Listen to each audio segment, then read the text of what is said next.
დილამშვიდობის დილის მოამბე პირდაპირ ეთერში იწყებს მუშაობას ახალ ამბებს ნინო ვარდოსანიძე გაგაცნობთ.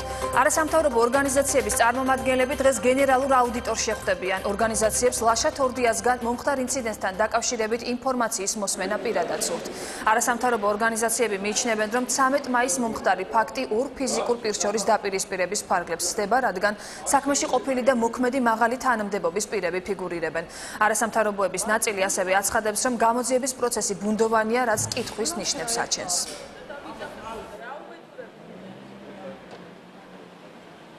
არსებობს გონივრული ეჭვი და ვარაუდი იმისა, რომ პროკურატურა დღეს იმყოფებოდეს ბატონი ოთარ ფარცხალაძის გავლენის ქვეშ და საქმე არ იყოს დამოუკიდებელი. გამომდინარე აქედან არასამთავრობო ორგანიზაციები მაქსიმალურ ყურადღებას დაუთმობენ ამ საქმეს, რომ საქმე დამწვრდეს დროულად და საქმეზე დადგეს ეფექტური და დროული გამოძიება.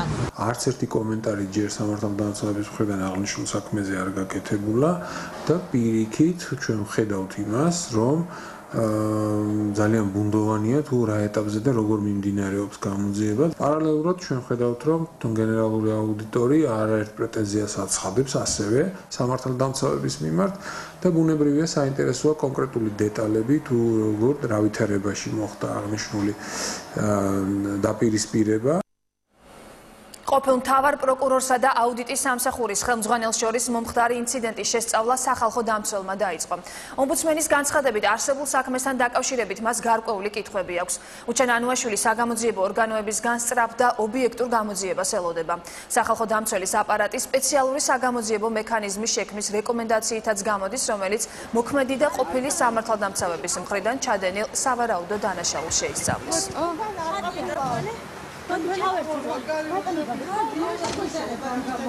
მაქვს უახლოეს დღეებში ძალიან ბევრი კითხვის ნიშანს გაეცემა პასუხი, გამოძიება იქნება ობიექტური და სხვათა შორის ის, რომ რამდენიმე დღის დაგვიანებით მოხდა მისი დაკითხვა, ესეც მე ვფიქრობ გარკვეულწილად მიუთითებს იმაზე, რომ რაღაც პრობლემები არსებობს გამოძიებაში. სამართალდამცველების მხრიდან ჩადენილი სავარაუდო დანაშაულებთან დაკავშირებით უნდა არსებობდეს დამოუკიდებელი საგამოძიებო მექანიზმი.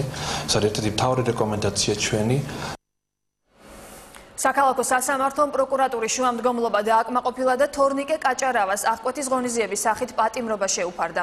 პრეზიდენტის შვილის ანა მარგველაშვილის მეგობრის საქმეზე გადაწყვეტილება მოსამართლე ელენე გოგუაძემ მიიღო. სახელმწიფო ბრალდება აღკვეთის ღონისძიების სახით ბრალდებულის პატიმრობას ითხოვდა. დაცვის მხარე კი სასამართლოს ალტერნატივად გირაოს თავაზობდა. პროცესზე ბრალდებულმა დაკავების დროს სამართალდამცველების მხრიდან ფიზიკურ შეურაცხყოფაზე ილაპარაკა. საქმეზე წინა სასამართლოს ხდომა 26 ივნისს დაინიშნა. მე შეგახსენებთ, რომ ანა მარგველაშვილის მეგობარი თორნიკე კაჭარავა 3 დღის წინ 260 მუხლის პირველი ნაწილით გათვალისწინებული დანაშაულის ბრალდებით დააკავეს, რაც ნარკოტიკული საშუალების შეძენას შენახვას გულისხმობს. დაცვის მხარე ამტკიცებს, რომ კაჭარავას ნარკოტიკული საშუალება ჩაუდეს. ბრალდების მხარის შუამდგომლობა დაკმაყოფილდა.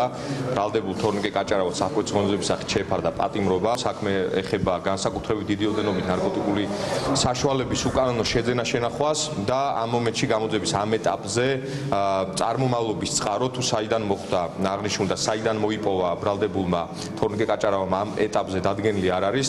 აქედან გამომდინარე ბრალდების მხარის შუამდგომლობა სასამართლომ გაიზიარა სრულად და მიიჩნია, რომ ეს იყო ერთადერთი აღკვეთის ღონისძიება, რომელიც მოცემულ შემთხვევაში თორნიკე კაჭარავას მიმართ გამოიღებდა შედეგს.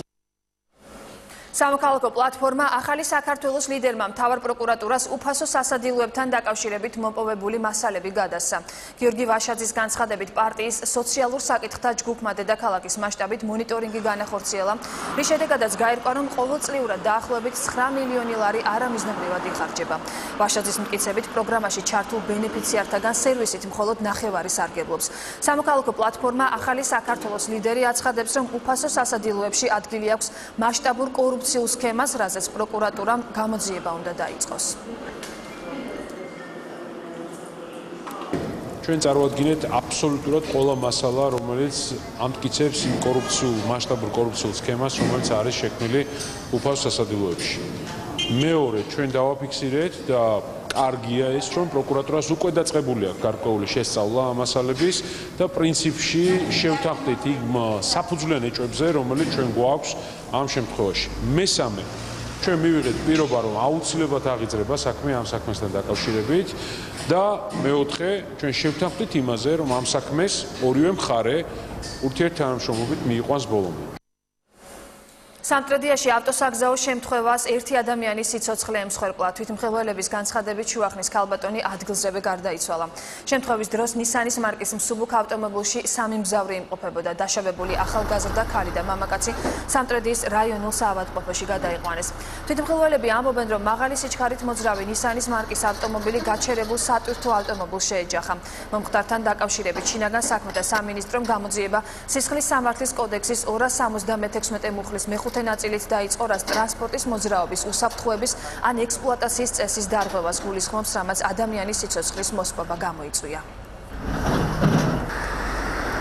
შევესწარი, ტორმოზის ხმა იყო და დარტყმის ხმა და მოვედი და ასეთი მდგომარეობა იყო. გაჩერებულ მანქანას ეჯახა. ხდია, გაჩერებულ მანქანას. ერთი არის გარდაცვლილი? კი. დაშავებული. ორია დაშავებული. ძალიან ცუდი ამბავი მოხდა. ქალბატონი არის გარდაცვლილი? კი, 50 წლამდე ასაკის. ხო და ახალგაზრდა მანდილოსანი და ბიჭი, ცოცხლები იყვნენ.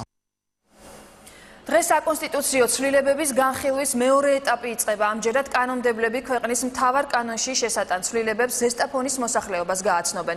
უმრავლესობაში ამბობენ, რომ მსგავსი შეხვედრები მნიშვნელოვანია იმისათვის, რომ მოსახლეობა სრულად იყოს ინფორმირებული იმ ცვლილებებზე, რომელსაც აღნიშნული პროექტი ითვალისწინებს.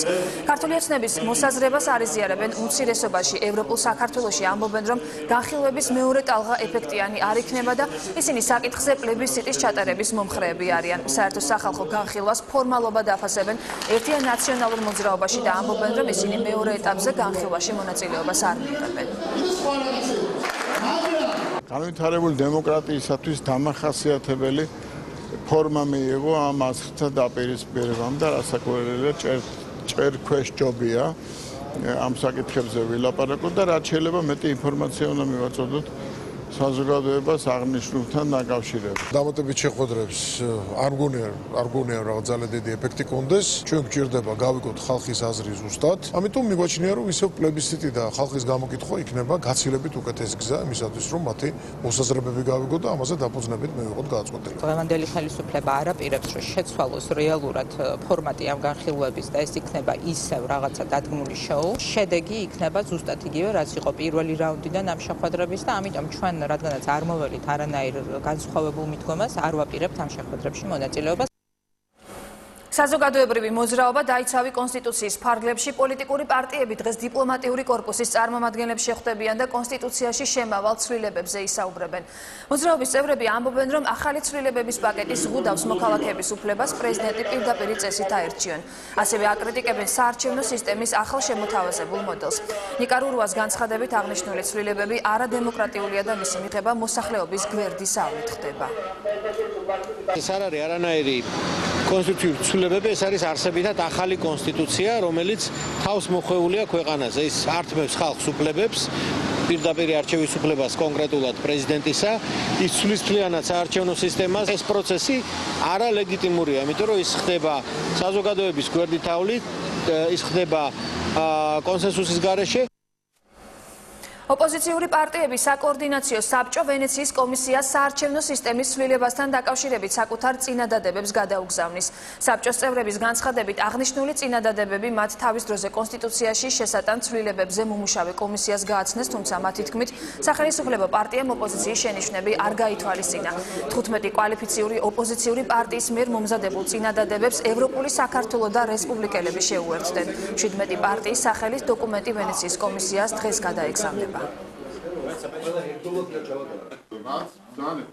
დოკუმენტში დეტალურია ინფორმაცია იმასთან დაკავშირებით, როგორ უნდა მოხდეს პრეზიდენტის არჩევითობა, ანუ პირდაპირი წესით არჩევა რომ არის აუცილებელი და ეს რომ არის მთელი ქვეყნის მოთხოვნა, ის რომ საარჩევნო სისტემა უნდა იყოს სამართლიანი, გადაუნაწილებელი მანდატები რომ უნდა გადანაწილდეს სამართლიანი დონტის პრინციპით, ბლოკები რომ არ უნდა გაუქმდეს და ბარიერი რომ უნდა დაიწიოს. ეს არის ის სამართლიანი მოთხოვნები, რომელიც საარჩევნო გარემოს გაუმჯობესებას შეეხება და ძალიან დიდი იმედი გვაქვს, რომ ვენეციის კომისია ორმაგი წაკითხვის შინაარსის წერილს არ დაწერს და ის ძალიან კონკრეტულად, ძალიან კრიტიკულ დასკვნას დადებს ხელისუფლების ქმედებებთან დაკავშირებით. ერთიანი ნაციონალური მოძრაობა ხელისუფლებას ევროკავშირიდან ჟენევის მოლაპარაკებების თანათავმჯდომარისათვის მანდატის შეწყვეტას მოითხოვს. სალომე სამადაშვილი ამბობს, რომ ჰერბერტ ზალბერის განცხადება რადიკალურად განსხვავებულია ევროკავშირის ოფიციალური პოზიციისგან. უმრავლესობაში ამბობენ, რომ ჟენევის მოლაპარაკებების თანათავმჯდომარის განცხადებაზე საგარეო საქმეთა სამინისტროსგან შესაბამის რეაქციას ელოდებიან. გავრცელებულ ვიდეო მასალაში ჩანს, თუ როგორ ულოცავს ჰერბერტ ზალბერი სამხრეთ ოსეთის დე-ფაქტო პრეზიდენტს ეგრეთ წოდებულ არჩევნებში გამარჯვებას. დღეს მე ვფიქრობ, რომ ერთადერთი სწორი პასუხი საქართველოს ხელისუფლების მხრიდან ეს იქნება მოთხოვნა, რომ ამ ადამიანს შეუწყდეს მანდატი, იმიტომ რომ ის აფიქსირებს პოზიციას, რომელიც განსხვავდება ევროკავშირის ოფიციალური პოზიციისაგან და მას არ შეიძლება ჰქონდეს ევროკავშირის წარმომადგენლის სტატუსი. განცხადება იყო აბსოლუტურად მიუღებელი, განცხადება, რომელსაც არაფერი საერთო არ აქვს იმ პოლიტიკასთან, რომელიც ტარდება ჩვენთან მიმართებაში ევროპული სტრუქტურების მხრიდან. საგარეო საქმეთა სამინისტრომ უნდა მოახდინოს ამაზე შესაბამისი რეაქცია იმ აუცილებელი სამართლების შედეგების გათვალისწინებით, რაც თვითონ ეს ინციდენტი თავისთავად ითვალისწინებს. საკანონმდებლო ორგანომ თამბაქოს კონტროლის შესახებ საკანონმდებლო პაკეტი მესამე მოსმენის დაამტკიცა დეპუტატებმა საპარლამენტო უმრავლესობის წევრის გუგული მაღრაძის მიერ მომზადებულ ცვლილებებს კენჭი პლენარულ სხდომაზე უყარეს. ცვლილებებს მხარი 85 დეპუტატმა დაუჭირა, წინააღმდეგ კი 1 წავიდა. შეზღუდვები ძალაში 2018 წლიდან შევა. კერძოდ 1 იანვრიდან თამბაქოს ნაწარმის სადაშენებასა და კოლოფზე თამბაქოს მოხმარების შედეგად გამოწვეული დაავადების ფოტოების დატანა სავალდებულო იქნება.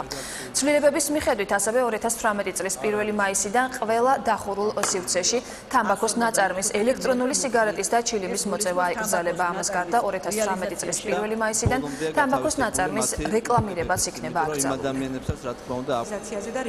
თამბაქოს კონტროლის შესახებ არის ძალიან მნიშვნელოვანი საქართველოსთვის. შევეცადეთ შეგვექმნა ესეთი რეგულაციები, რომ ესე იგი გამოგვერიცხა არასრულყოფილებზე გავლენა თამბაქოს რეკლამისა, გარდა ამისა დაგვეცვა არამწეველები.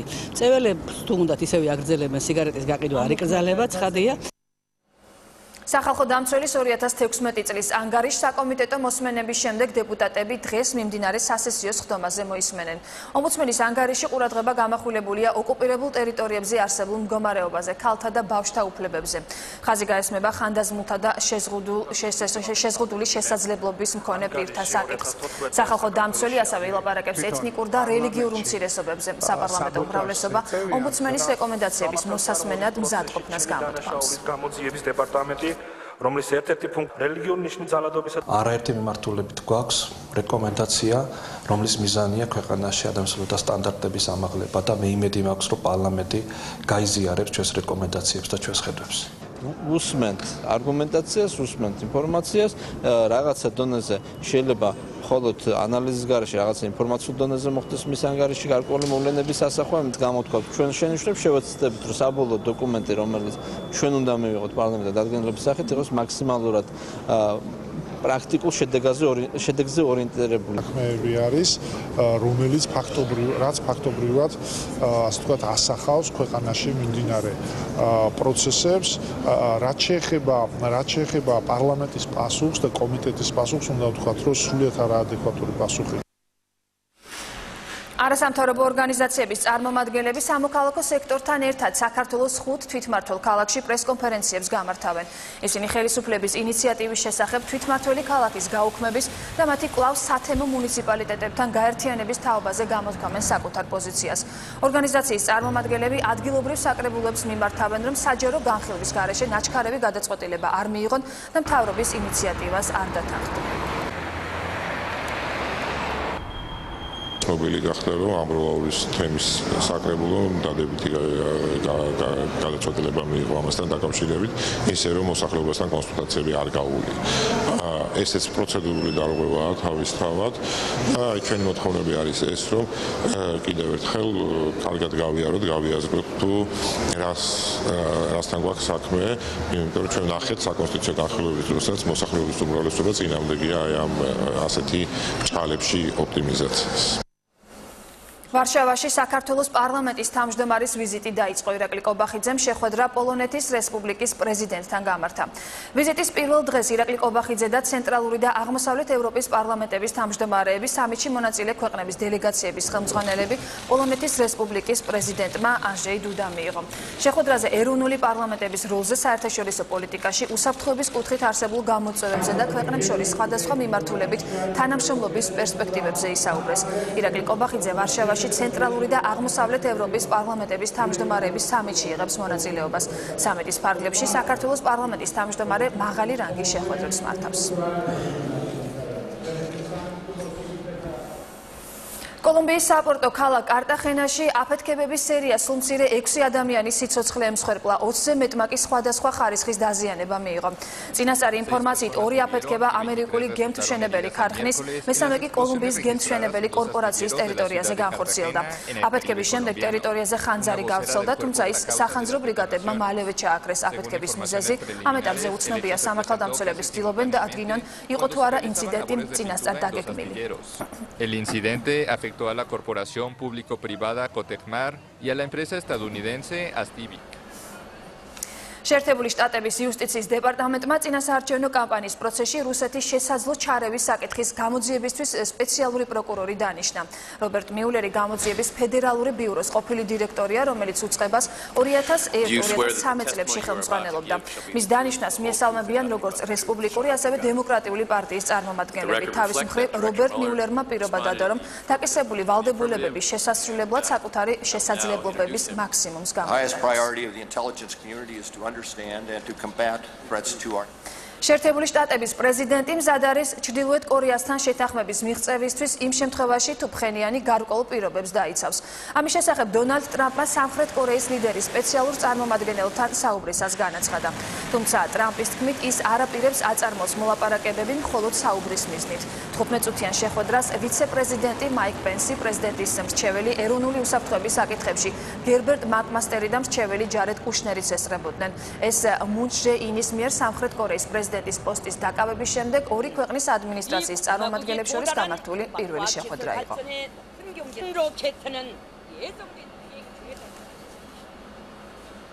ჩეხეთის მსხვილ ქალაქებში ანტისახელისუფლებო აქციები გაიმართა. ყველაზე მასშტაბური პრაღაში გამართული დემონსტრაცია აღმოჩნდა, რომელსაც რამდენიმე ათასი ადამიანი დაესწრო. აქციის მონაწილეები პრეზიდენტ მილოშ ზემანის და ფინანსთა მინისტრის ანდრეი ბაბიშის გადადგომას მოითხოვენ, რომელიც ამავდროულად ჩეხეთის ერთ-ერთი ყველაზე მდიდარი ოლიგარქია. პროტესტი გამოიწვია ასევე ფინანსურმა მაქინაციებმა, რომელსაც აქციის მონაწილეების თქმით ქვეყანაში აქვს ადგილი. პრაღის გარდა საპროტესტო აქციები ჩეხეთის კიდევ 7 ქალაქში გაიმართა. ჰოლანდიის მონარქმა ვილემ ალექსანდერმა აღიარა, რომ კორონაციის შემდეგ თვითმფრინავის საჭეს მეორე პილოტის რანგში თვეში ორჯერ მართავს.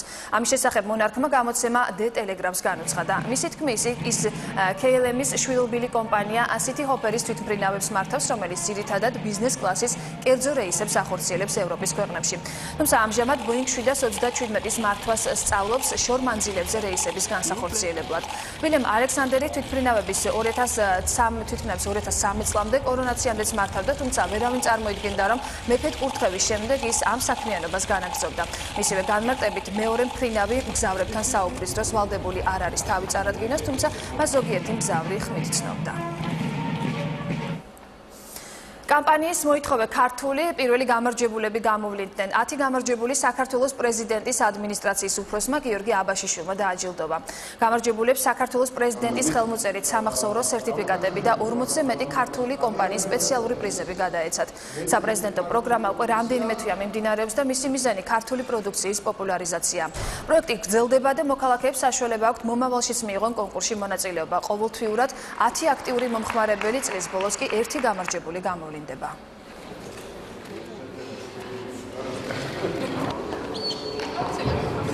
დავაჯილდოვეთ ის გამარჯვებული ადამიანები, რომელთაც ყველაზე მეტი ქართული პროდუქცია შეიძინეს მიმდინარე თვის განმავლობაში. ერთი თვეა, რაც პროექტი მოითხოვე ქართული ამოქმედა საქართველოს პრეზიდენტის ინიციატივით და შეიქმნა სამამის დაგროვების ბარათი და საკმაოდ ფართო გამოხმაურება ჰპოვა მოსახლეობაში. სულ განხორციელდა 39953 ტრანზაქცია და მათგან გაიყიდა ჯამში 134,869 ლარის პროდუქცია, ანუ ქართული პროდუქცია. რუსთაველის თეატრში გიორგი ალექსიძის სახელობის თბილისის თანამედროვე ბალეტის პრემიერა გაიმართა. საღამოზე წარმოდგენილი იყო გიორგი ალექსიძის საბალეტო მინიატურები და ერთმოქმედებიანი ბალეტი დიპლიპიტო, რომელიც 17 წლის შემდეგ ქეთევან მუხაშავრიასა და მარინა და მარიამ ალექსიძეების მიერ აღდგა და გიორგი ალექსიძის სახელობის თბილისის თანამედროვე ბალეტის კამერული დასის მიერ პირველად შესრულდა. საღამოში მონაწილეობდნენ გიორგი ალექსიძის სახელობის თბილისის თანამედროვე ბალეტის დასი და ბალეტის მოწვეული მსახიობები. მაყურებელი კმაყოფილია და მიიღო ის თანამედროვეობა, ის თანამედროვე მიდგომა ბალეტის სფეროში, რაც ჯერ კიდევ გოგი ალექსიძემ წლების წინ, ათეული წლების წინ დაიწყო, ჩაუყარა ქართულ თანამედროვე ბალეტს საფუძველი. ზოგადად ის ფაქტი, რომ ასეთი დასი არსებობს და დასის მუშაობიდან 1 წლის თავზე ჩვენ შევწელით, წარმოგვეჩინა გიორგი ალექსიძის ქორეოგრაფია და ძალიან ბედნიერები ვართ.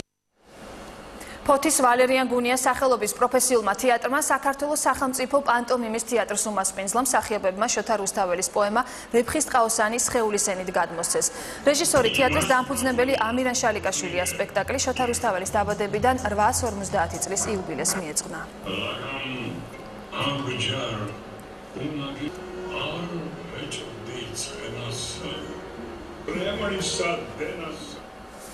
საზოგადოებრივი მაუწყებლის მიერ გადაცემების შესარჩევად გამოცხადებული კონკურსის მეორე ეტაპი დასრულდა. გუშინ საღამოს მესამე ტურის კონკურსანტები გამოვლინდნენ.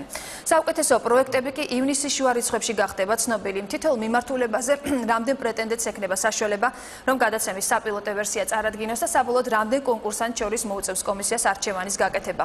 საზოგადოებრივი მაუწყებლის მედია წარმოების დირექტორი და საკონკურსო კომისიის თავმჯდომარე პატა ქურდაძე არის. დილის მოამბის სტუმარი დილამშვიდობის ბატონო. მადლობა რომ ჩვენთან ერთად ვზანდებით დილიდან სტუდიაში. რამდენმა პროექტმა დაიმსახურა კომისიის სიმპათია და იყო თუ არა პროექტები ისეთი, როგორცაც თქვენ ელოდით? 15 პროექტი გავიდა საბოლოო ეტაპზე, რომლებმაც პილოტები უნდა გააკეთონ. სიმპათია, რა თქმა უნდა, დაიმსახურა, თუმცა ჩვენ ეს მაინც სიმპათია უფრო ის სიტყვა, ჩვენ უფრო იმის მიხედვით ვირჩევთ პროექტებს. რამდენად ის რაღაც ჭირდება საზოგადოებრივ მაუწყებელს, რამდენად ის გამოადგება და იქნება ყურებადი და საინტერესო ჩვენი მაყურებლისთვის. აკმაყოფილებენ თუ არა ეს პროექტები იმ კრიტერიუმებს, რომლის მიხედვითაც თქვენი ხელმძღვანელეთ მათი შერჩევისას?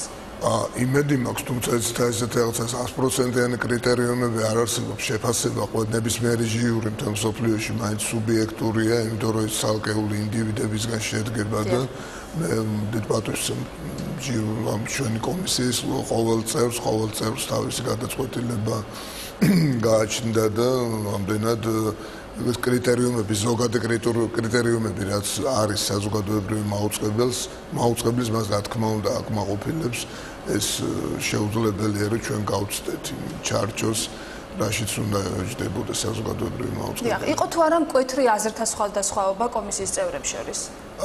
იყო, არა, აზრთა სხვადასხვაობა განმწყვეტლები იყო, სულ იყო რაღაცა, მაგრამ როგორ გითხრათ, ჩვენ არ გქონია აი ესეთი სამუშაო შეხვედრები იმისთვის, რომ განგვეხილა წინასწარ პროექტები იმისთვის, რომ რომელს ვაძლევთ ხმას და რომელს არა ჩვენ უბრალოდ ხვდებოდით ხელისაწევის გამო ეს ხმის მიცემის გამო რაღაც ვავსებდით აი ჩვენს ფორმულარებს ბოლოს აი გუშინ რა თქმა უნდა რაღაც მსჯელობა გქონდა ზოგიერთ პროექტებზე შიგადაშიგ სულ კამათობდით, მაგრამ აი ესეთი აზრთა სხვადასხვაობა რომ ჩვენ შევთანხმებულიყავით წინასწარ რომელი პროექტისთვის მიგვეცა მეტი ხმა და რომელისთვის არა, ეს ნამდვილად არ ყოფილა. იყო თუ არა წარმოდგენილი ისეთი განსაკუთრებული ორიგინალური პროექტი, რომელმაც სასიამოვნოდ გაგაოცათ კომისიის წევრები? კი, იყო, რა თქმა უნდა, იყო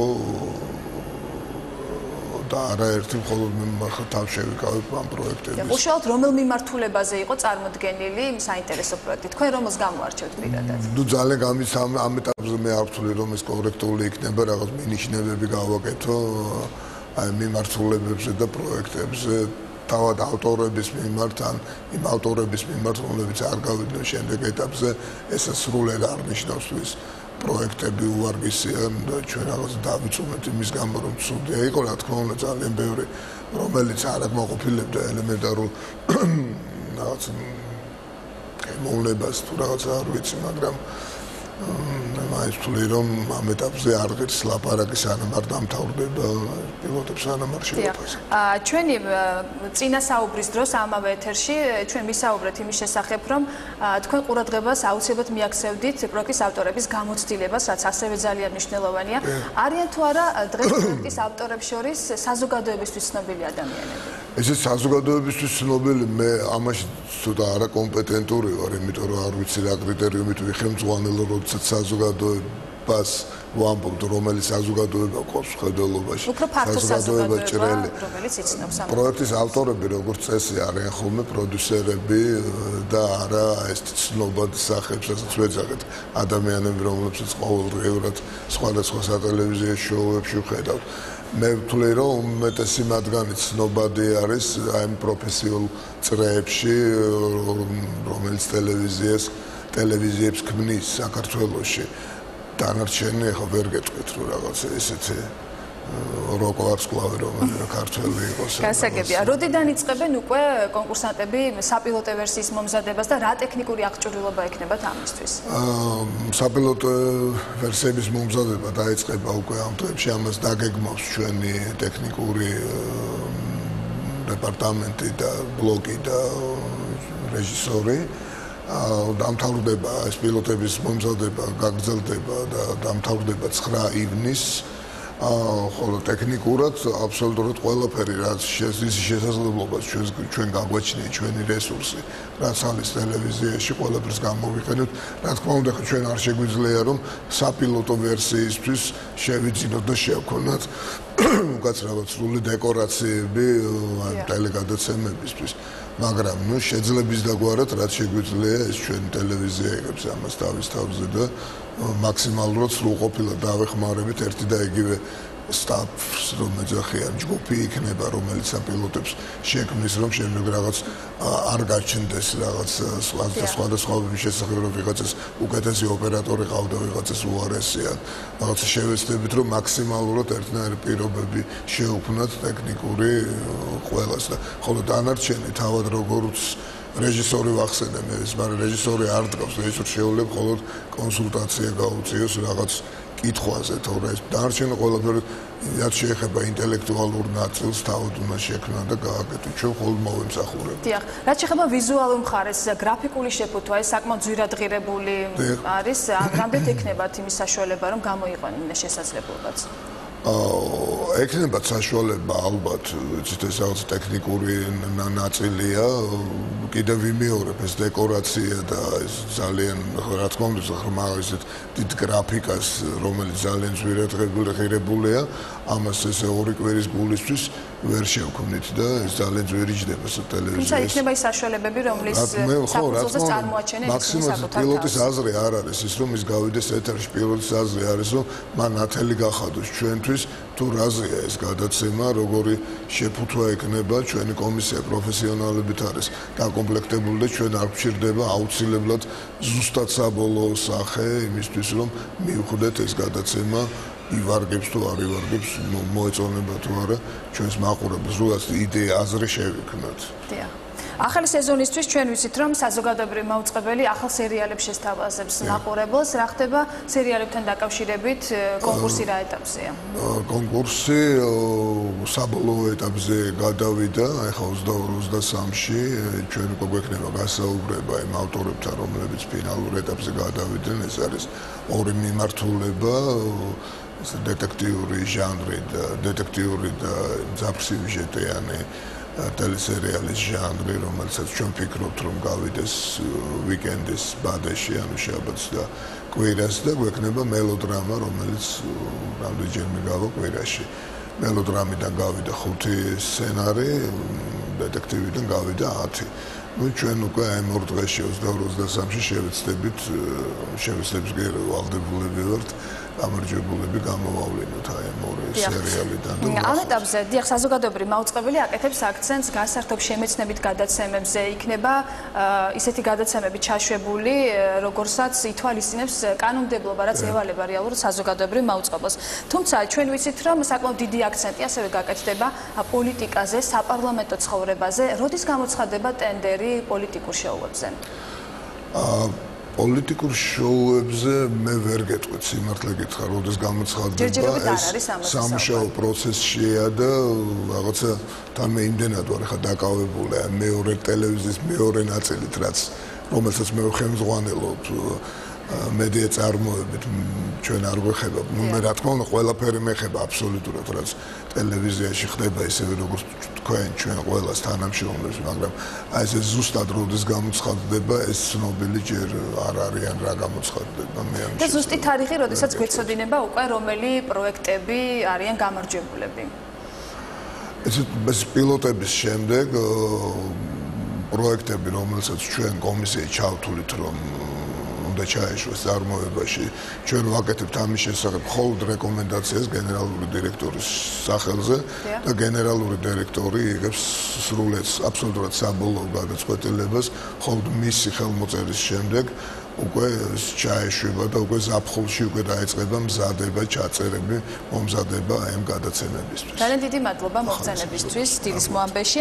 საზოგადოებრივი მაუწყებლის მედია წარმოების დირექტორი და საკონკურსო კომისიის თავმჯდომარე პაატა ქურდაძე იყო ჩვენი სტუმარი. ახლა კი ეკონომიკის და ბიზნესის სიახლეებს გაგაცნობთ.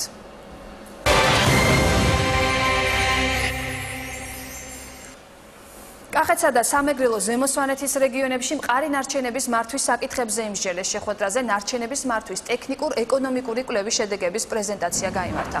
განიხილეს თანამედროვე სტანდარტების დანერგვის სტრატეგია. შეხვედრის მონაწილეობა იმ პროექტებზე იმსჯელეს, რომლებიც რეგიონში ევროპული სტანდარტების შესაბამისი ნაგავსაყრელების მოწყობას ითვალისწინებს.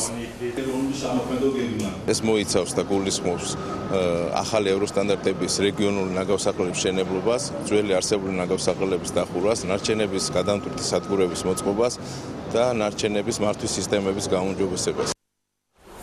დარიალის და დევდორაკის ხეობების გადაკვეთის ადგილზე 2 კილომეტრამდე სიგრძის გვირაბის მშენებლობა იწყება. ამ დროისათვის გვირაბის საპროექტო სამუშაოები აქტიურად მიმდინარეობს. ტენდერში გამარჯვებულმა კომპანიამ დეტალური პროექტის მომზადების შუალედური ანგარიშის ფარგლებში პროექტის რამდენიმე ვარიანტი წარადგინა, რომელსაც კომპანიის სპეციალისტები, გეოლოგები და საავტომობილო გზების დეპარტამენტის თავმჯდომარე ადგილზე გაეცნენ. დარიალის ხეობაში ბოლო წლების განმავლობაში სტიქია რამდენჯერმე განმეორდა, რაც ამ მონაკვეთზე მგზავრების გადაადგილებას საფრთხეს უქმნიდა. შუალედური ანგარიშის წარდგენა ხდება დღეს და უნდა მოусმინოთ ექსპერტებს. აქ ჩამოსული არიან გეოლოგები, თვითონ პროექტანტები და საბოლოო გადაწყვეტილების მისაღებად წარმოდგენილი არის ყველა ვარიანტი. ვფიქრობთ, რომ სამუშაოები დაიწყება უახლოეს დღეებში. სომელიეთა ასოციაციის ორგანიზებით ვისკის შესახებ საჯარო ლექცია გაიმართა. მრავალრიცხოვანი აუდიტორიის წინაშე მსოფლიოში ცნობილი სომელიე, რამდენიმე წიგნის ავტორი, მუსიკოსი ერკინ ტუზ მუხამედოვი წარსდგა. მსმენელები ვისკის დაგემოვნების სისტემურ მეთოდებს გაეცნენ. ასევე შეისწავლეს ვისკის ტიპურობის გამსაზღვრელი, ყველა მახასიათებელი და დაახასიათეს პირველი ქართული ვისკი. ერკინ ტუზ მუხამედოვი ძალიან მნიშვნელოვანი ფიგურაა ვისკის სამყაროში. იგი გვესტუმრა, მან დააგემოვნა ჩვენი პროდუქცია, მან დააგემოვნა პირველი ქართული ვისკი. ძალიან პოზიტიურად შეაფასა. ჩვენ დავაგემოვნეთ ქართული ვისკი. ვფიქრობ, რომ დიდი პოტენციალი აქვს ამ პროექტის განვითარებას საქართველოში. ვისკი არ არის მხოლოდ შოტლანდია, ამერიკა და იაპონია, ის შეიძლება ასოცირდებოდეს ნებისმიერ სხვა ქვეყანასთანაც, მათ შორის საქართველოსთან. არის თუ არა განათლების პრობლემა სკოლამდელი ასაკის მოზარდებში. მკვლევარების აზრით საგანგაშოა ის სტატისტიკა, რომლის მიხედვითაც ქალაქში ბავშვების მხოლოდ 67% დადის საბავშვო ბაღში. სოფლებში კი ეს მაჩვენებელი 56%-ზე ნაკლებია. სკოლამდელ განათლებაში დაბალი ჩართულობა კი თავისთავად განაპირობებს სკოლებში მოსწავლეთა ცუდ აკადემიურ მოსწრებას და გავლენას ახდენს საქართველოში კვალიფიციური სამუშაო ძალის ნაკლებობაზე, აცხადებენ სპეციალისტები. გაროს ბავშვთა ფონდის საქართველოს ოფისის კომუნიკაციების პროგრამის ხელმძღვანელი მაია ქურციკიძე უფრო დეტალურად გაგვაცნობს არსებულ მდგომარეობას. დილამშვიდობის ქალბატონ მაია. დილამშვიდობის მივესალმები ტელემაყურებელს. ჩვენ შეგვიძლია ალბათ ორ ნაწილად დავყოთ საკითხი, ეს არის ხელმისაწვდომობა და სკოლამდელი განათლების სისტემის ხარისხი. თქვენს მიერ ჩატარებული მოკვლევის შედეგად რაში მდგომარეობს მთავარი პრობლემა? თქვენ სწორად აღნიშნეთ, ძირითადი გამოწვევა სკოლამდელ განათლების მიმართულებით ეს არის სწორედ ხელმისაწვდომობა. რამდენადაც ძალიან ბევრ ბავშვს საქართველოში არ მიუწვდება ხელით სკოლამდელ განათლებაზე და თუმცა ახალი კანონი სკოლამდელი აღზრდისა და განათლების შესახებ, რომელიც შარშან მიიღო საქართველომ, უზრუნველყოფს ბავშვების უფლებას მიიღონ სკოლამდელი განათლება, ხარისხიანი სკოლამდელი განათლება და ასევე მოითხოვონ ამ უფლების დაცვა სახელმწიფოსაგან. ასე რომ ყველა ბავშვს უკვე კანონის თანახმად უნდა მიუწვდებოდეს ხელი სკოლამდელ განათლებაზე. რა ევალება სახელმწიფოს იმისათვის, რომ აღსრულდეს კანონი? სახელმწიფოს ევალება, რომ განახორციელოს კანონი და მიაწოდოს ბავშვებს ხარისხიანი სკოლამდელი განათლება, რამდენადაც ეს არის ძალიან მნიშვნელოვანი ბავშვების განვითარებისათვის. ის ბავშვები, რომლებიც ვერ იღებენ განათლებას, ძირითადად არიან ბავშვები, რომლებიც ცხოვრობენ ღარიბ ოჯახებში, ასევე სხვადასხვა დაუცველი ჯგუფების ბავშვები, როგორებიც არიან მაგალითად ეთნიკური უმცირესობების ჯგუფების წარმომადგენლები და ასევე შეზღუდული შესაძლებლობის მქონე ბავშვები, რომელთაც არ მიუწვდებათ ხელი ხარისხიან სკოლამდელ განათლებაზე. ქალწმაია, სოციალური მდგომარეობა არის ერთ-ერთი მთავარი მიზეზი, რის გამოც ბავშვები ვერ იღებენ სათანადო განათლებას. სოციალური მდგომარეობა არის ერთ-ერთი მიზეზი და ჩვენმა კვლევებმა ეს დაადასტურა. ძალიან დიდი უთანასწორობა არის ღარიბ და მდიდარ ოჯახებში მცხოვრებ ბავშვებს შორის სკოლამდელი განათლების ხარისხიანი სკოლამდელი განათლების ხელმისაწვდომობასთან დაკავშირებით. ბავშვები, რომლებიც ცხოვრობენ ღარიბ ოჯახებში და რომლებიც ცხოვრობენ სოფლად, ვერ იღებენ სათანადო სკოლამდელ განათლებას და სადღაც ნახევარზე მეც ბავშვებისას არ მიუწვდება ხელი სკოლამდელ განათლებაზე და აქ არიან ის ბავშვები, რომლებიც ღარიბ ოჯახებში ცხოვრობენ.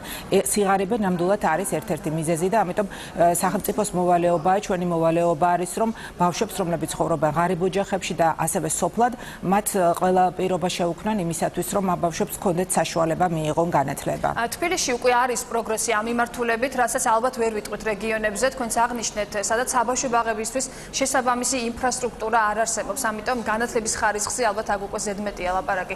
თქვენი მონაცემებით ბოლო წლების განმავლობაში რამდენი საბავშვო ბაღი აშენდა ან თუ მოხდა არსებულის რეაბილიტაცია რეგიონებში? საბავშვო ბაღები შენდება, თუმცა რეგიონებში ჩვენ შესაძლებელი არც გქონდეს საბავშვო ბაღი, ანუ საბავშვო ბაღი თვითონ არის ძვირი სიამოვნება საკმაოდ და არის ალტერნატივები სოფლად, რომელიც შეიძლება არსებობდეს. საქართველოში იყო გამოცდილება ამ მიმართულებით, კივიტას, ჯორჯიას და იუნისეფის დახმარებით დაფუძნდა ეგრეთ წოდებული სკოლამდელი განათლების ცენტრები.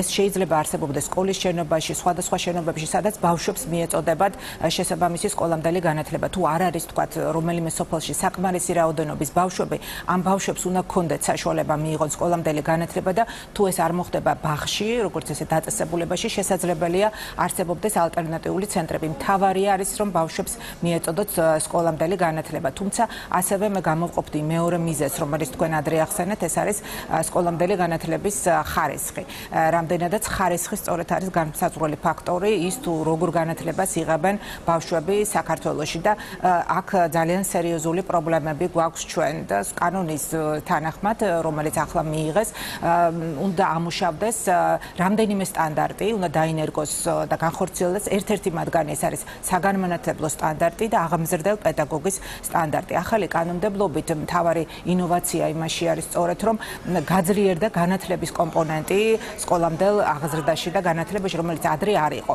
ადრე ძირითადად მხოლოდ აღზრდაზე იყო გამახვილებული ყურადღება და საზოგადოებაშიც ძირითადად საბავშვო ბაღი ასოცირებული იყო იმ ადგილად, სადაც ბავშვებს დატოვებ, რათა მშობლებმა იმუშაონ და ბავშვები ჭამენ და თქვათ იქნებიან მოვლილი. მაგრამ მთავარი ფუნქცია სწორედ სკოლამდელი განათლების ეს არის განათლება და ახალი კანონი აღგრძელების კვალიფიკაციის ამაღლება. რაიმე გადამზადების მეთოდები და პროგრამები თუ არსებობს ამ დროისთვის? ძალიან დაბალი არის აღამზრდელ პედაგოგების, უკვე ახალი კანონით გვყავს ჩვენ აღამზრდელ პედაგოგები, სადაც ასევე გამოიკვეთა განათლების კომპონენტის მნიშვნელობა.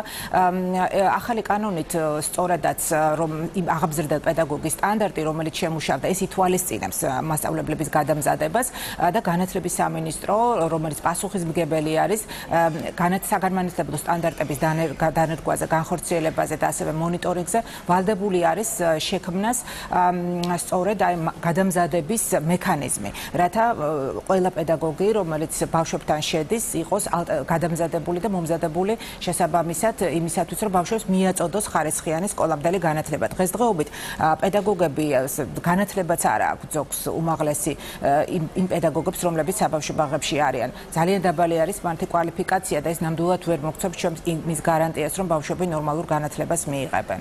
ქალბატონ მაია, თქვენ ახსენეთ ალტერნატივა, რომ მაგალითად სკოლამდელი ჯგუფები შეიქმნას, სადაც ნაკლები დანახარჯით შეძლებენ ოჯახები ბავშვების მომზადებას. ამ მიმართულებით გადაიდგა რაიმე ქმედითი ნაბიჯები? როგორც მოგახსენეთ, არსებობს საქართველოში პრაქტიკა, როდესაც იმ რეგიონებში, იმ სოფლებში, განსაკუთრებით სადაც არ არის დიდი რაოდენობით ბავშვები, შექმნილი არის სკოლამდელი განათლების ცენტრი.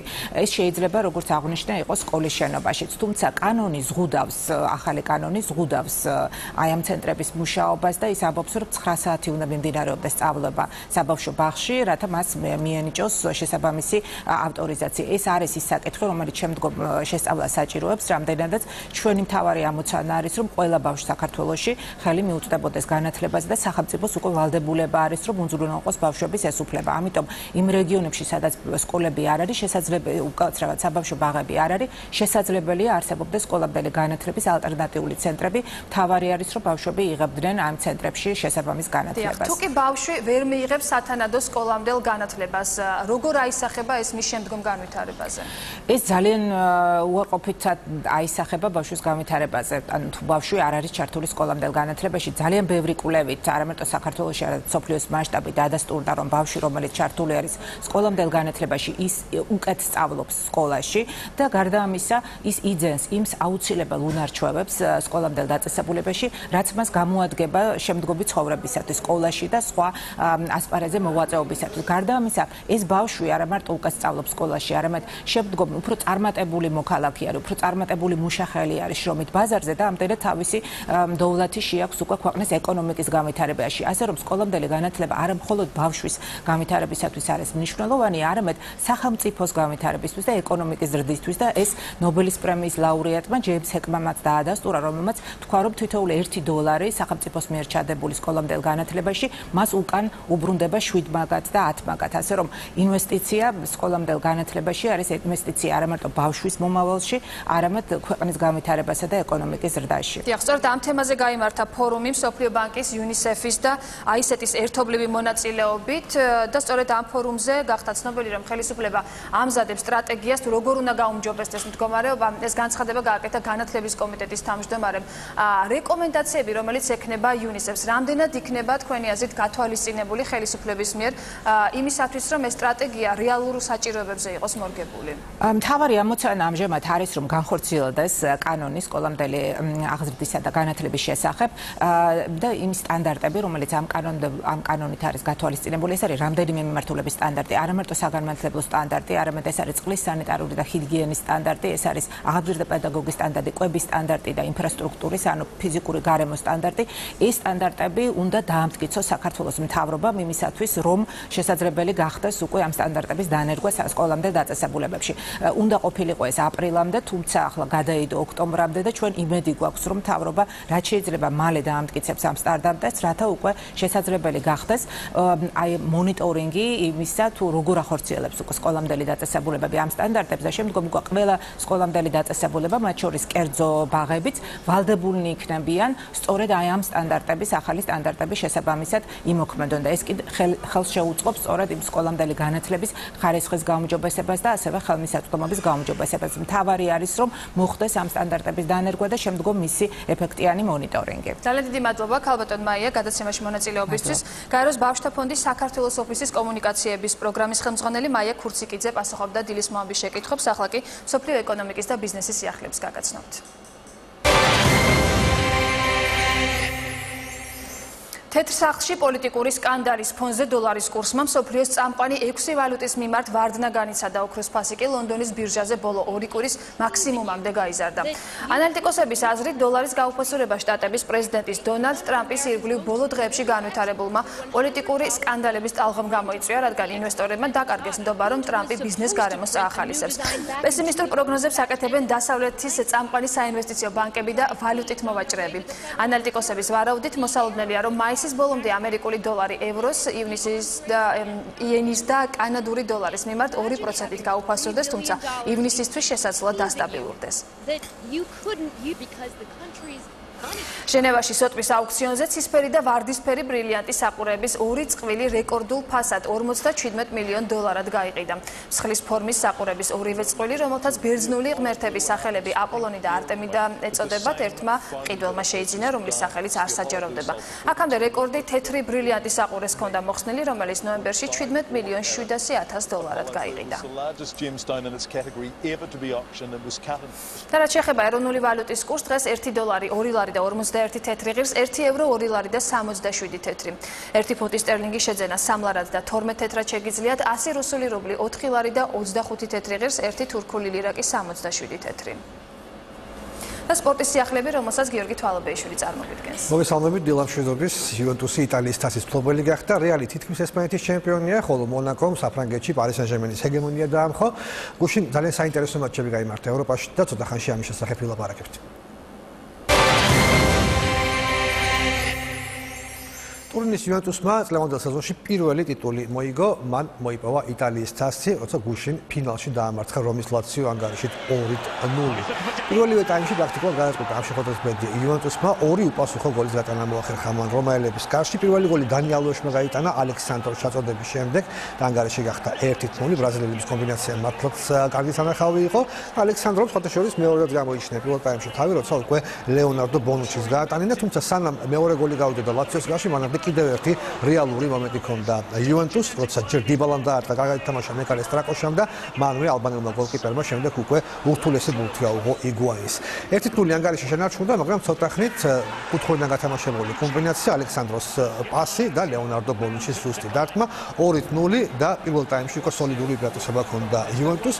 რაც შეეხება ლაციოს, ფოტოშორის მან უფრო მეტი დარტყმა შეასრულა ამ შეხვედრაში 17 და 12 იუვენტუსმა, თუმცა ზუსტი დარტყმები იუვენტუსს უფრო მეტი ჰქონდა, ხოლო ყველაზე რეალური მომენტი თქვენ აი ახლა იხილეთ ლაციოს შესრულებით. ჰქონდა შანსი გაექვითა ერთი გოლი ჩირო იმობილეს, მაგრამ მისი დარტყმული მეკარე ნეტო მოიგერია ისვრიდა ამ შეხვედრაში ბუფონს. თანამედროვე სისტემამ გოლის დაფიქსირებისა გადაწყვიტა, რომ ეს გოლი არ ყოფილა, გულს არ გადაუკვეთავს კარის ხაზი და საბოლოოდ 2-0 შენარჩუნდა ანგარიში 91 წუთამდე. იუვენტუსმა მოიგო ზედიზედ მესამედ იტალიის თასი, ასეთი რამ არავის გაუკეთებია, არცეთ გუნდს გაუკეთებია იტალიის ფეხბურთის ისტორიაში და გარდა ამისა საინტერესო სტატისტიკა, ლაციომ მე-10 წააგო 10 მატჩიდან ალეგრის იუვენტუსის წინააღმდეგ, ალეგრის მოკლედ 10-დან 10 მოგება აქვს ლაციოს წინააღმდეგ, 20 გოლი და მხოლოდ 1 გაშვებული, ასე რომ სანამ ალეგრი იუვენტუსის უთნელია, როგორც ჩანს ლაციოს არ ეღირსება იუვენტუსთან წარმატების მიღწევა. გადავიდეთ ესპანეთში, გაიმართა ერთი გამოტოვებული შეხვედრა, რომელსაც ძალიან დიდი მნიშვნელობა ჰქონდა სატურნირო თვალსაზრისით. რეალი სტუმრად თამაშობდა სელტას წინააღმდეგ და მოგების შემთხვევაში ერთი ტურით ადრე ჩემპიონატის დამთავრებამდე 3 ქულით გაასწორდა ბარსელონას. ამოცანა 3 ქულის მოპოვება რეალმა ძალიან მარტივად გადაჭრა, ანგარიში 4-1 მოიგო, თუმცა კვლავ იყო მცირე დახმარება, შეიძლება არც ესე მცირე საჯების მხრიდან. პირველი გოლი მე-10 წუთზე გაიტანა კრისტიანო რონალდომ ისკოს პასით, იმავე ისკოს გადაცემის შემდეგ პორტუგალიელმა უკვე დუბლი შეასრულა, თუმცა აქ განმეორებით ჩანს, რომ პორტუგალიელი წესი და რიგით არის თამაშგარეთ მდგომარეობაში. ეს მის 25 გოლია მიმდინარე სეზონში, რომელიც კიდევ ოთხი უნდა გავიმეოროთ, არ უნდა ჩათვლილიყო. მეორე საკამათო ეპიზოდი, აქ საკუთარ საჯარიმოში თითქოს თამაშის წესს არღებს სერხიო რამოსი, მაგრამ პირიქით საჯმა სიმულაცია დაინახა იაგო ასპასის მხრიდან და მას მეორე ყუთელი ბარათზე შესაბამისად წითელი ბარათი უჩვენა. სელტა დაჩა 10 კაცით მოედაზე, მიუხედავად ამისა, ვიგოელებმა შეძლეს ერთი ბურთის გაქვითვა, ეს გააკეთა ჯონ გუიდეტიმ 79 წუთზე, თუმცა ბოლო 20 წუთში რეალმა კიდევ 2 გოლი გაიტანა, ჯერ კარიმ ბენზემამ მარსელოს პასი გამოიყენა და 3-1 გახდა ანგარიში და სელტას განადგურებას წერტილი დაუშვა ტონი კროოსმა 92 წუთზე. რეალმა მოიგო შეხვედრა ანგარიშით 4-1 და გაასწრო გათამაშების ხილში ბარსელონას 3 ქულით. რეალს აქვს 90 ქულა, ბარსელონას 87, ჩემპიონატის დამთავრებამდე როგორც გითხარით რჩება ერთი ტური. ბოლო ტურში მალაგას ეთამაშება სტუმრად რეალი, ხოლო ბარსელონა საკუთარ მოედანზე მიიღებს ეიბარს. რეალს ერთი ქულაც ეყოფა იმისთვის, რომ მოიპოვოს ესპანეთის ჩემპიონის ტიტული. ჩემპიონის ვინაობა ცნობილია საფრანგეთში, ლიგა 1-ში გუშინ ასევე გამოტოვებული შეხვედრა გაიმართა, რომელშიც ლიდერი მონაკო თამაშობდა. მას საკუთარ მოედანზე მიიღო სენტეტიანი და მას ქულა სჭირდებოდა იმისთვის, რომ ვადაზე ადრე მოეპოვებინა საფრანგეთის ჩემპიონის ტიტული. თუმცა აქ 3 ქულა გაიპოვა მონაკომ, როცა ჯერ კილიან მბაპე მე-19 წუთზე ძალიან კარგი გარღვევის შემდეგ შეძლო ანგარიშის გახსნას. ახალგაზრდა ფეხბურთელის მე-15 გოლია მიმდინარე სეზონში, ხოლო მეორე გოლს კარგი ხანიელობდნენ ადგილობრივი გულშემატკივრები და ეს მეორე გოლი გაიტანა ვალერ ჟერმენმა გოლმა შესრულა შემოსულმა ფორვარდმა 2-0 მონაკო მოიგო და როგორც გითხარით გახდა მერვე საფრანგეთის ჩემპიონი. აი მეორე საგოლე კომბინაცია მონაკოსი, როცა წინ წასულ სენტეტიეს გამოეპარა კონჩეტევა მეტოქისა და ლემარის პასი ჟერმენმა გამოიშნა თავს. როგორც გითხარით მონაკო მერვე გახდა საფრანგეთის ჩემპიონი და ის ამ მაჩვენებლით დაეწია ნანს. უფრო მეტი ჩემპიონობა საფრანგეთში ქონია ორ გუნდს, მონაკოს გუშინდელ ჩემპიონს სენტეტიენს 10 ჯერ და 9 ჯერ გახდა საფრანგეთის ჩემპიონი მარსელი და ნელ-ნელა მათ უკვე ეწევა მონაკო. ასე რომ ტრიუმფალური გამოდგა ამ გუნდისთვის წლევანდელი სეზონი, ჩემპიონთა ლიგაზე ნახევარფინალში გავიდა მონაკო, საფრანგეთის ჩემპიონი გახდა. ნახოთ თუ აი ამ გუნდს შეინარჩუნებს და ამ ფეხბურთელებს ეს გუნდი, გაისაც შეიძლება კიდევ უფრო მეტი წარმატება ნახოთ ამ გუნდისა უკვე ჩემპიონთა ლიგაზე. გადავიდეთ კალათბურთზე, თავდაპირველად ვისაუბროთ Golden State-ის ქართულ ცენტრზე ზაზაფაჩულიაზე, გახსოვთ ალბათ დასავლეთი კონფერენციის ფინალის მეორე მატჩი, მხოლოდ 7 წუთი თამაშა ზაზაფაჩულია, საწყისი 7 წუთი, შემდეგ 3-4 არ გამოჩენილა ეს მოედანზე და როგორც გაირკვა ამის მიზეზი ყოფილა ფეხის ტრავმა ჩატევის დროს, როგორც ირკვევა, ცუდად დახდა მოედანზე ფაჩულია და მარჯვენა ფეხის ტერფი დაიზიანა. პირველმა შემოწმებამ სერიოზული დაზიანება არ გამოავლინა, მაგრამ Golden State-ის ექიმების გადაწყვეტილებით საზას უფრო დაწვრილებით გამოიკვლევენ და ამის შემდეგ გახდება ცნობილი მისი ტრავმის სიმძიმე და შეძლებს თუ არა ის სერიის მესამე მატჩში მონაწილეობის მიღებას. თვალშორის დრო გამოჯამთელების დაადგენისთვის ქართულს საკმაოდ ბევრი აქვს, ვინაიდან სერიის მესამე მატჩი სან-ანტონიოსა და Golden State შორის სან-ანტონიოს მოედანზე გაიმართება კვირას დილით თბილისის დროით 5 საათზე, ეს მესამე შეხვედრა და გეტყვით რომ სან-ანტონიოს დაუბრუნდება ამ შეხვედრაში თავისი ლიდერი კავაი ლენარდი. Avcet ეროვნულ საკალათბურთო ასოციაციაში დაიწყო დღეს დილით იქ ფინალური სერია აღმოსავლეთ კონფერენციაში პირველი მატჩი გაიმართა Boston Celtics-ის მოედანზე. Boston-ს აქვს საკუთარი მოედნის უპირატესობა Cleveland-თან, უბრალოდ ჰქონდა, ვინაიდან დღეს Cleveland-მა ძალიან მიოლად დაამარცხა Boston-ში. Celtics-ი ანგარიშით 117-ით 104 და დაწინაურდა სერიაში და შესაბამისად მიიღო საკუთარი მოედნის უპირატესობა ამ სერიაში. პირველი ორი მეოთხედის შემდეგ Cleveland-ს ჰქონდა ძალიან დიდი უპირატესობა +22, ამ 20 ქულიან სხვაობას კარგი ხანი ინარჩუნებდა. მაგრამ ბოლოსკენ ბოსტონმა გაიბრძოლა, შეამცირა სხვაობა სადღაც წუთნახევრით სერიამდე 11 ქულამდე, მაგრამ მეც გაკეთება ვერ მოასწრეს მას მიზლებმა და საბოლოოდ 13 ქულით დამარცხდნენ 104-17. LeBron James-მა 38 ქულა, 9 მოხსნა და 7 პასი მიითვალა. ეს იყო მე-9 შეხვედრა Cleveland-ისა წლევანდელ პლეი-ოფში, მე-9 გამარჯვება და LeBron-მა ამ 9 მატჩიდან 8-ში მოახერხა მინიმუმ 30 ქულის დაგროვება. მას მხარიაობა Kevin Love-მა, კიდევ ერთმა ლიდერმა Cleveland-ისა, მან 32 ქულა და 12 მოხსნა მიითვალა. ოდნავ არ და თამაში კაირი ირვინგს კიდევ ერთ ლიდერს Cleveland-ისა, მან ხოლმე 11 ქულა ჩაიწერა თავის აქტივში და ამას 6 პასი დაუმატა. ერთ-ერთი რაც არ უარგოდა წლევანდელ შეხვედრაში Cleveland-ს იყო სამქულიანების რეალიზაცია. 31-დან ხოლმე 11 შორეული ყოსთან მოათავსეს კალათში კავალერსის კალათბურთელებმა, თუმცა Boston-ს ამხრივ კიდევ უფრო ვარესი სტატისტიკა ჰქონდა, 38-დან ხოლმე 12 ზუსტი სამქულიანი. მაშინ ასე სერიაში ანგარიში გახდა 1-0 Cleveland-ის სასარგებლოდ, ზეგ ისევ Boston-ის მოედანზე გაიმართება სერიის მეორე შეხვედრა. გადავიდეთ რომის მასტერსზე, ჩოგბურთზე, იქ გუშინ მე-16 ფინალური ეტაპი დასრულდა და რაფაელ ნადალმა გრუნდზე ზედზედ მე-16 გამარჯვება მოიპოვა. ამ ზეკეთება მას არ გაჭირვებია, ვინაიდან შეხვედრის დასაწყისში, როცა ნადალი იგებდა ბრეიკით 3-0-ს, მუხლის ტრავმა მიიღო ნიკოლას ალმაგრომ და ვეღარ შეძლო შეხვედრის გაგრძელება, ასე რომ ესე მოკლე დროში დაახლოებით 20 წუთში მოახერხა მერვედფინალის საგზურის მოპოვება გრუნდის მეფემ. ასევე მერვედფინალში ითამაშებს სოფლიოს მესამე ჩოგანი შვეიცარიელი სტენ ვავრინკა, რომელიც ხვდებოდა ფრანკ ბენუა პერს სოფლიოს 54 ჩოგანს. აქ პირველი პარტია მოიგო ვავრინკამ 6-3, მაგრამ მოულოდნელად მეორეში 1-6 განადგურდა, თუმცა მესამე სეტში ერთი ბრეიკის წყალობით ვავრინკამ 6-3 მოიგო და ისიც ითამაშებს მერვედფინალში, მისი მეტოქე იქნება ამერიკელი ჯონ ისნერი. ნადალის მეტოქე კი ასევე ამერიკელი სოკი გახლავთ მერვედფინალში. მილოშ რაულინგმა სოფლიოს მე-6 ჩოგანმა, როგორც მოსწავლელი იყო, 2 სეტში მოიგო ვეტერან გერმანელს 40 წლის ტომი ჰას 6-4, 6-3. ჰასი სოფლიოს 396 ჩოგანია. მან დიდი წინააღმდეგობა რაუნდში ვერ გაუწია, ერთ-ერთი ბრეიკი ვერ შეასრულა და საბოლოოდ გაუშვა კანადელი მერვედფინალში. აქ რაუნდის მეტოქე ტომაშ ბერდიხი იქნება. კეინი შიკოლი, დავით ფერერი, ედროს სოფლიოს მესამე ჩოგანი, დავით ფერერი წელს ვერ წკინავს, ის თითქმის ყველა ტურნირის საწყის ეტაპზე ეთიშება ბრძოლას და აქაც ის დამარცხდა 2 სეტში იაპონელ ჩოგბურთელთან ანგარიშით 5-7, 2-6. ნიშიკორი ბელბაშად 5 ბრეიკის შესრულება მოახერხა და მხოლოდ 2-ჯერ დათმო საკუთარი მოწოდება. ახლა უფრო სერიოზული მეტოქე ეყოლება იაპონიის მერვედფინალში, ეს არის არგენტინელი დელ პოტრო, ეს კი ავსტრიელი დომინიკ ტიმი გახლავთ, რომელმაც დაამარცხა დაამარცხა 2 სეტში პაბლო კუევასი, ურუგვაელი ჩოგბურთელი 7-6-4. შეახსენეთ, რომ ეს ჩოგბურთელები წინა კვირას მადრიდის მასტერსის ნახევარფინალში შეხვდნენ ერთმანეთს და მაშინაც დომინიკ ტიმმა გაიმარჯვა. მეორე ფინალში ტიმის მეტოქი ამერიკელი სემ კვერი იქნება. გადავიდეთ ქალების ტურნირზე, აქაც გუშინ დასრულდა მე-16 ფინალური ეტაპი და კიდევ ერთხელ გამოჩნდა, რომ სერიოზული კრიზისი აქვს კარიერაში მსოფლიოს პირველ ჩოგას გერმანელ ანჟელიკ კერბერს. ის ეთამაშებოდა მსოფლიოს 62-ე ნომერს ესტონელ ანეტ კონტავეიტს და შეგვიძლია ვთქვათ, რომ განადგურდა ანჟელიკ კერბერი ამ შეხვედრაში. ის იგებდა მატჩს ბრეიკით ანგარიშით 4-3, მაგრამ აი აქედან მოყოლებული კონტავეიტმა მოახერხა ზედიზედ 9 გეიმის აღება და ეს საბოლოოდ ყველაფერი გამოისახა ასეთ ანგარიში 6-4, 6-0.